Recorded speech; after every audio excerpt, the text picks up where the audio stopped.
Office থেকে আমাদের site স্টোরে গিয়েছিলাম।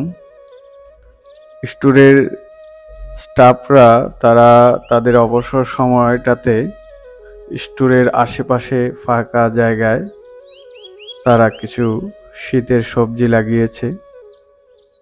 তারা বলল, আপনি তো এগুলো পছন্দ করেন, চলেন আপনাকে দেখাই। দেখে খুবই ভালো লাগলো, তারা খুবই ভালো সবজি ফলিয়েছে। ভাবলাম তাদের এমন সুন্দর সৃজনশীল কাজগুলো আপনাদের সাথে শেয়ার করি।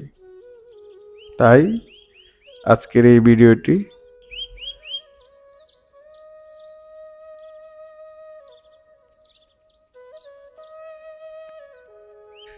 দেখুন শিম গাছে মাশাআল্লাহ কি সুন্দর শিম ধরেছে এবং অনেক বেশি শিম ধরেছে। আরও অনেক ফুল ফুটেছে, পরবর্তীতে এগুলোতে আরও অনেক বেশি শিম ধরবে। এত সুন্দর শিম এবং এই অল্প কয়টা গাছে এত শিম দেখে সত্যি মনটা ভরে গেছে। জানি না আপনাদের কেমন লাগতেছে বা কেমন লাগছে, আমার সত্যি খুব ভালো লাগছে। এই গাছগুলো দেখে, শিমগুলো দেখে মনটা ভরে গেল।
দেখুন তারা এখানটাতে পেস্তা আলুর গাছ লাগিয়েছে। গাছটা অনেক সুন্দর হয়েছে এবং অনেক বেশি লম্বা হয়েছে এবং গাছটাতে ছোট ছোট অনেক আলু ধরেছে, যেটা দেখতে খুবই ভালো লাগছে। জানি না কতটুকু হবে, কিন্তু দেখতে অনেক বেশি ভালো লাগতেছে।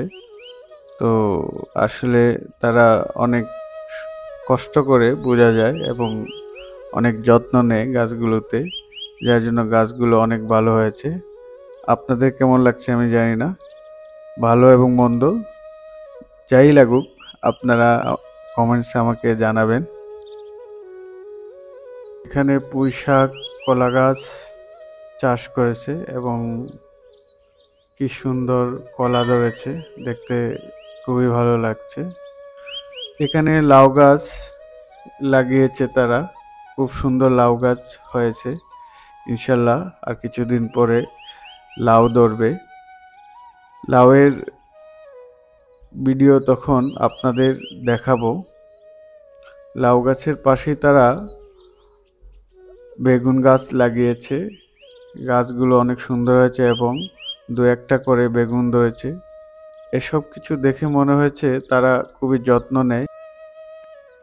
সবার উদ্দেশ্যে কিছু কথা বলতে চাই, সেটি হলো বর্তমানে সবজি যে দাম, আমাদের বাড়িতে বা বাসার সামনে পিছনে যেখানেই খালি জায়গা থাকে না কেন, আমরা যদি জায়গা খালি না রেখে এখানে অল্প কিছু অল্প পরিমাণে সবজি আবাদ করি, এতে করে আমাদের প্রতিদিনের সবজির চাহিদা পূরণের পাশাপাশি আমাদের শরীর ও মনে প্রাণচঞ্চলতা বৃদ্ধি পাবে।